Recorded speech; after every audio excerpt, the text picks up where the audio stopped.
So I asked in the community post what video I should do next, and people want me to do a description of the world of Curseborne. I don't work for Onyx Path, but I'm going to do my best trying to translate the stuff that we have out, such as the manuscripts from the Kickstarter, which you can back and link down below. But for the most part, I don't know anything about the future products of Curseborne. A lot of what I'm talking about today is speculation and could be subject to change in the future. Now, the basics of the setting, though, is that it's an urban horror game set in the modern day. Urban horror is a lot of like urban legends, like Jersey Devil, ghosts, haunting places, urban legends, folklore, things of that nature. You're not going to have elves and dwarves. You're going to have things like werewolves and vampires, things of that nature. It's set in the current day, so you don't have to worry about knowing a huge thing about like how the world was created, what are the different kingdoms, or anything like that. There is a bit of that with how the Accursed are, which are the supernatural characters you play as, but I'll get into that later on. And I'll maybe I'll touch on that in a different video. We'll see. In any case, there are plans, as far as I know, like this has been hinted at in some of the Curseborne panels that they did during the Onyx PathCon, of maybe there's something to do with historical settings in the future as a supplement, and possibly a book that's going to cover various different locations in the real world, like cities across the globe, not just the United States, hopefully. and that way people will have something that they can work on work from if they want to make their own campaigns. Now, the big thing about the world is there are curses that are real. This is stuff like getting bad luck because you broke a mirror, having a black cat cross your path, and things of that nature. There are various different themes. I'm not going to cover all of them. I did try to do that in a previous recording of this, and it got a little long-winded. It's horror, so it's covering a lot of horror, specifically modern horror or creepypastas, where technology and horror kind of mix and mingle. So you have things like people sending text message to each other, or using hashtags that are sort of hints as to where they were when they were dying. Horror streamers who are going to locations that are haunted. You even have things like memes and other like technologically based horror stuff going on. We've seen a little bit of it in the blog posts that were previewed before the Kickstarter happened. There's probably a lot more in the book when we finally get that fully released through the manuscripts. In any case, the core of the system, or core of the setting, is that basically the curses exist, and these curses affect everyone, not just supernatural creatures. But mundane people are just like us in the real world. They are not aware that these curses exist. They sort of understand at a superficial level, like an subconscious level, that you don't go into this house because it's haunted or something like that, or it's a little creepy. But they might not say, I believe in ghosts.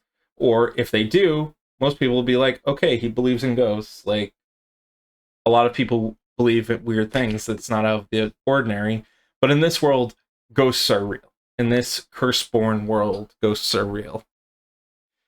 Maybe they're not real to that person at that time. It could be that they are hallucinating or something, but there are real ghosts somewhere in the world. The world is cruel and unjust even without the curses. So this is something I like it when urban horror settings do this. You don't have the evils of the world explained away by, oh, supernatural creatures or supernatural curses are making people do this. No. People do a lot of horrible things to each other, even without being influenced from something else. However, they will also try to benefit as much as they can. They will abuse the fallout from a curse to benefit themselves. The type of people who are like snake oil salesmen or politicians and people in authority who are corrupted in some way because they want to just improve their own situation and not others. One key aspect of the setting that I'm going to touch on a little bit is the outside. The outside is essentially a supernatural realm that is anywhere that's not Earth, essentially. Well, I say Earth, but it's like the real world. There are places that are fantastical, where you have angels, demons, and other creatures doing things, and they can look like anything, and they're not just one place. There are a plethora of them. No one knows the exact number, I think, as far as I can tell from reading the manuscript. The first chapter of the manuscript that got previewed. Now, we've got, like, there are examples of, like, silver cities and, like, hellscapes and underworlds. But then you have other things like, oh, maybe like Alice in Wonderland was an outside space that someone fell into, and things of that nature. Now, the outside are ruled by powerful creatures. One of the powerful creature types that they talk about are archons, who are sort of like part of, maybe somehow related to how one of the lineages called the Outcasts came to be in the real world. I apologize that I don't elaborate more on that, because it's sort of like spread around a little bit throughout the manuscript. But effectively, there are rulers of the outside who rule over creatures who are also from the outside. But sometimes people do things, sometimes the outsiders do things that other outsiders don't like and get exiled and become outcasts. And they are cursed to never come back to the outside again, or to always be exiled from the outside, effectively. Even if they can get back, it's only for a limited amount of time. Now, the outside does affect how reality works on Earth, in the mundane world. There are locations called liminalities, or liminal spaces between what is magical and what is mundane.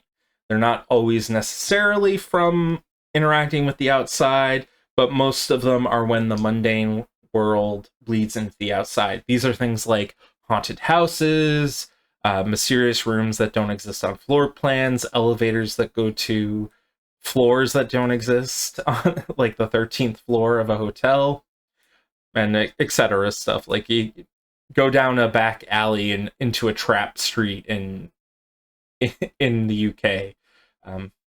I only know about trap streets because of Doctor Who. I apologize.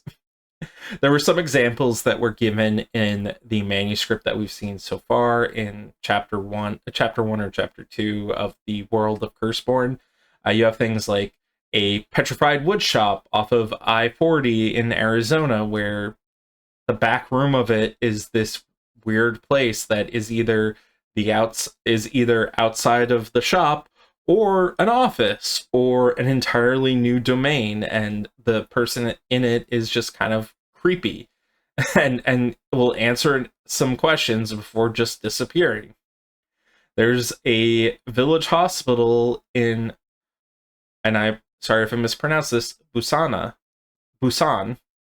where in a nearby house there's this elderly woman who lives there, but according to everyone in the village, no one lives there, and the house is abandoned, just like the hospital.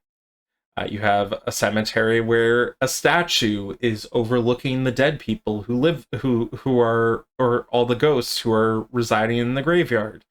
There's a bunch of different things that they have. As far as the examples go, I'm not going to go over all of them. But liminalities have two main types. I'm going to cover a bunch of types, but the two main types that they talk about are locked ones and open ones. They're sort of like a subtype of liminality, where it's easy to get into an open liminality. It's basically like you're going to fall into it, anyone can enter it, but there might be some slight restriction on it, like it only accepts people of a certain age, or people who have a certain hair color or match a certain description. Whereas locked liminalities require some form of key. This can be something like it requires a specific relic, a specific ritual in order to open it. A lot harder for mundane people to fall into that one. Exiting liminalities vary, but typically they are harder. It's harder to leave them than it is to get into them. Sometimes liminalities last for a predetermined time frame. Other times there is a payment that's required to leave. I think one of the examples they might have given is if you're scared enough, the liminality will let you out. However, it can let you out into the mundane world or into the outside where all those powerful creatures are that might be like hell demons or angels who are going to like trap you there. In any case, so those were the two main like subtypes, is locked and open, but there are other subtypes as well as far as like what the function of the liminality is. You have interstitial zones, which sort of mimic reality and try and fool you into thinking that you're in the real world. This is stuff like Truman Show levels of things where like the people aren't really people and they're just trying to keep you from realizing that the world isn't real. Then you have the battlegrounds, which is the opposite of most other liminalities. Most other liminalities are the mundane world bleeding into the outside, but battlegrounds are where the outside bleeds into the mundane world. These look like alien hellscapes, hazardous, and they can do a bunch of different things. If you're playing an Accursed type character, your true form is going to be revealed. So if you're hungry, you're going to look a lot more like your undead nature. If you're primal, you're going to be in your wild form. If you're a outcast, you're going to be in your outsider type form. And I think they said if you're dead, your ghost, you have to be in your ghost form and you fall out of your corpse. The battlegrounds are typically where outcasts will fight outsiders because outsiders will use them as sort of like staging grounds to go into the mundane world. Not positive about that. I think that was what it was when I was reading through the book earlier today. Shattered spaces are a special liminality. They are predatory and they have their own sort of consciousness and can be bartered with in weird ways. They might not talk back directly, but they do have like some form of negotiation that can happen with them often. What they like to do is take people in and basically trap them inside to feed off of them. Think of the haunting of Hill House, where like the house itself seems to be the reason why there are all these ghosts in there. Typically, it wants people to stay. However, the way to leave a shattered space is relatively easy. The door's just there. But you have to like realize it's there or get through a bunch of hazards in order to get to it. This could be something like if you watched the episode of Doctor Who called God Complex, where there's a minotaur in a hotel.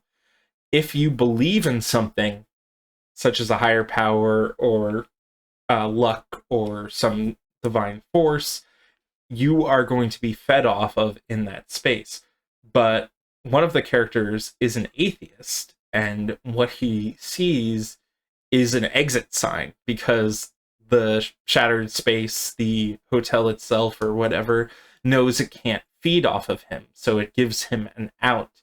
And that way it's easy to get out, but you don't know exactly the trigger to get out. Anyway, the last liminality I will talk about are the epochs. Now, epochs seem to be what they might be using for a historical setting stuff in the future. I'm not sure about that, but basically, epochs are liminalities that contain a time period that has essentially become its own plane of existence, separate from the rest of the world. Examples they have is like when a huge tragedy occurs, it creates such a effect on the world that it creates the splinter world effectively. So like World War One, World War Two, when they happened and they finished for the real world, there's still a liminality somewhere where it is continuing on in different and maybe even more grotesque ways. You have an example was something like 9/11 probably created a epoch where people are still in the state of fear from that event, and the real world has been allowed to move on, but these locations themselves are sort of sequestered off. We don't really know what epochs look like. I don't think we've seen examples of them yet, but I'm excited to see what they'll look like in the future supplements. Now, I did mention the outside before. I did want to cover one last thing. So to enter the outside, you do usually require some form of key. They are sort of like locked liminalities in that regard. And they're often hidden in other liminal spaces, such as shattered spaces and battlegrounds. So portals to them are very much secure, or at least difficult to get to. And if you try and live in the outside for too long, you're eventually going to mutate. So there's talk of Accursed going into the outside and staying there for so long that they basically mutate into their primal form. Their their true form mutates into their like mutates them so much they don't even have a human form left in some cases. That's I choose to believe, like, if a get of Leica, which is a werewolf type shapeshifter, goes into the outside for too long, they sort of become a like wolf king ruling over some sort of primordial hunting ground. Any case, let's talk a little bit about the Accursed. I'm not going to go too much into detail about them, but you have the dead, who are people who are cursed to haunt their own bodies after death. Their bodies can get damaged, and they'll often shift into other bodies after the fact. So like they'll find a corpse in a morgue or someone who's brain dead and take over their body. Their damnation causes them to be irrationally driven to experience emotion and to cause emotion in others. They'll cause vengeance, they'll cause anger, they'll cause sorrow, they'll do any number of things depending on which family they're a part of. They usually have a specific emotion they're trying to invoke. Then you have the hungry, who are sort of your undead people who are cursed on feeding on the living. I did ask around if they can feed off of animals, and I think the answer is yes. But most part, like, it's humans and sentient beings that they'll be feeding off of. Especially in regards to the heirs, someone said, I think it was Matthew Dawkins said, yes, they can eat hearts of animals, but they only get their benefit of their major inheritance, which is an ability they have, if they're eating a human heart.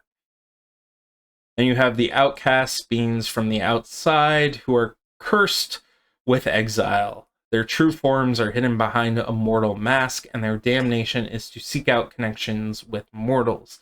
This can be in the form of forming pacts or deals with them, or in the cases of the munificent, granting their wishes and having that sort of bond connected to that mortal. You have the primals, who are shape changers into monstrous beings, typically that of a creature, though we do have the hides who transform into inhuman monsters. Their damnation is to fight control against this creature that lives inside of them and wants them to hurt people. And then you have the sorcerers, who are people who have researched the curse a lot over the years and have basically, over the millennia probably, they've basically taken the curse into them, being like, hey, this gives people powers. If we use it, we might get powers too. And then they actually cursed themselves and found out, oh, not only do we get magical spells, but we have to cast magical spells because our bodies need them. We are physically incapable of not casting magic and are addicted to it. And They are very interesting in that regard. Their damnation is that if they let loose, if they stop sacrificing to fuel their magic, the magic will start sacrificing things instead. The magic will go wild and be crazy, and they will be forced to use their magic for mundane tasks that they would otherwise not do. Now, you have phantasms and other supernatural creatures. Phantasms is an overarching term for ghosts. They are not accursed. By that I mean they are not playable accursed characters, as far as I know. Ghosts, spirits, anything that is sort of incorporeal falls under the phantasm mark. Specifically, I think they say that the dead are different from phantasms because they're still sentient, whereas phantasms tend to be a lot less easy to talk to because they are stuck in loops of how they died, or they are very tied to their emotional state to the point where they cannot function without like interacting with that in some way. Like they're stuck in a house where they died and they are so distraught over it that they will harm anyone who comes near and things of that nature. Maybe they'll have lucid moments, but they're few and far between. Other types of characters we've seen, we have heard of the Venators, which is a sort of catch-all term for hunters. These are people like supernatural ghost hunters and things of that nature. We had an example of the Red Riding Hoods, who are people who were survivors of an accursed attack and started taking trophies from the accursed when they killed them to get more and more powerful. Now, this is something about Curseborne that I feel a lot of people have been asking in regards to the Masquerade. Is the world aware that curses exist and that the accursed exist? No. At least not consciously. Subconsciously, a lot of people will know that like supernatural stuff has happened to people, like ghost hauntings and things, but they might not believe it. But the curses that exist in the world often are dangerous if you try and seek them out. I think someone in the Discord mentioned like, oh, it makes sense that people don't have like organizations built around the accursed, like the government rounding up accursed to do experimental testing on them.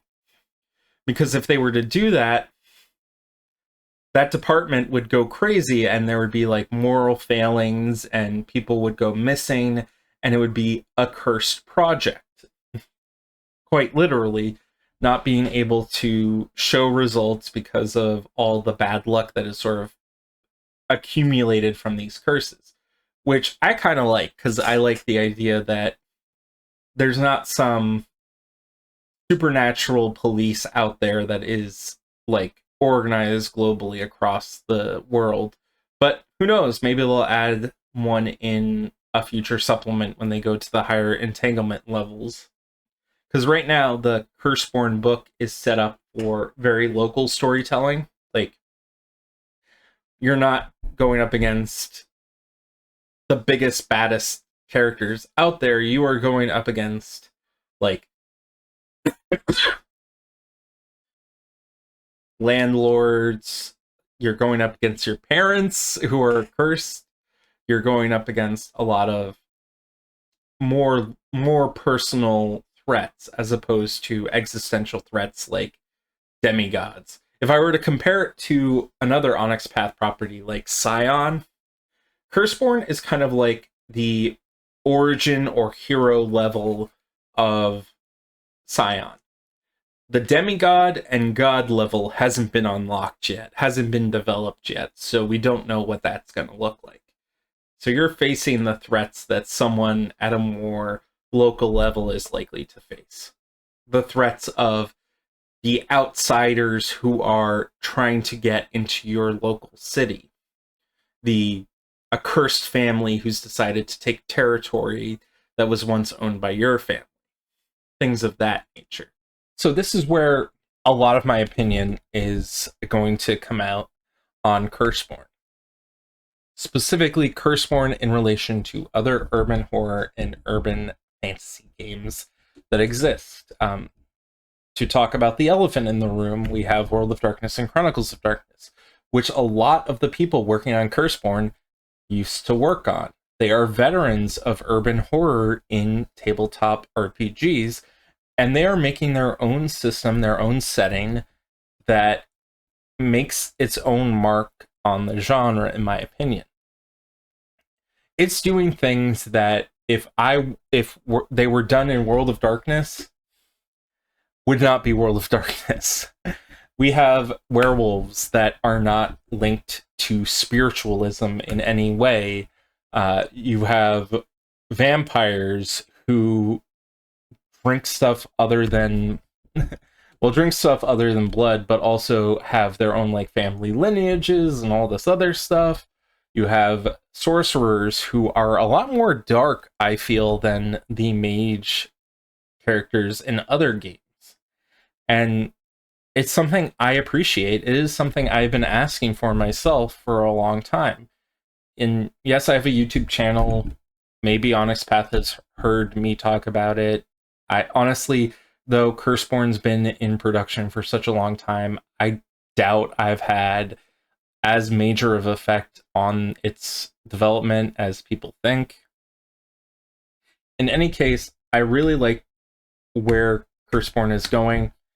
Right now, the analogy or metaphor I'm using is sort of like this.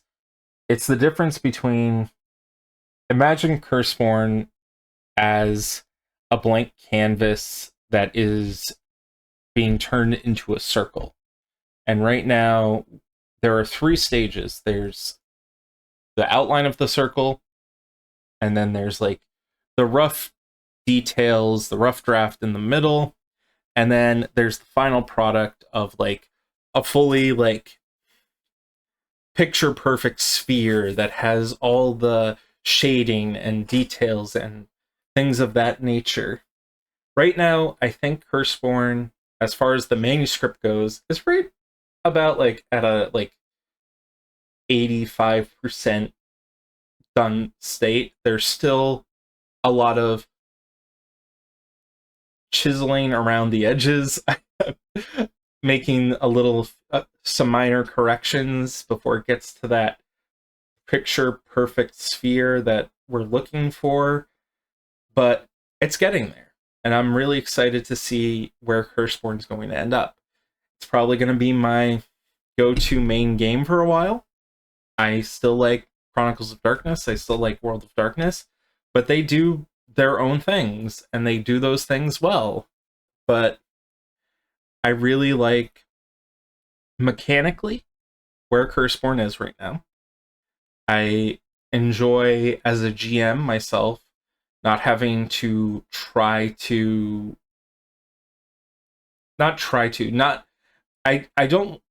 like that when I play Curseborne, it's easy for me to adjust to my players' level, making sure that they are given a challenge that is reasonable. I like where the setting is. I like that my players are more invested in the personal stories between characters, that they're not worried that they're missing something because they didn't read some lore book that is 1,000,000 pages long, or dozens of other lore books that are also 1,000,000 pages long, and they just didn't have time to go through them. I like that it's a new thing that I get to explore along with my players. In any case, that's my thought. Those are my thoughts on the world of Curseborne. I'm going to probably cover some other stuff in detail. Keep an eye on the community page for this channel for future polls and quiz questions, because I like doing those. They're a little bit fun tossing in there. Please check them out. Additionally, if you're looking for a website, my wife is currently doing website design business. I'll put a link in the description below. She mainly helps people who are artists or small businesses, so please check her out. And She's a great web designer. She's even made one for me, though I'm not sure what I'm going to be doing with it. Please check it out and link below. And as always, like, subscribe. I'm giving you too many things to do, but hey, it helps people find out more about the channel, more about Curseborne, more about all the games I cover on this channel. Thank you so much for watching. I hope you have a good one.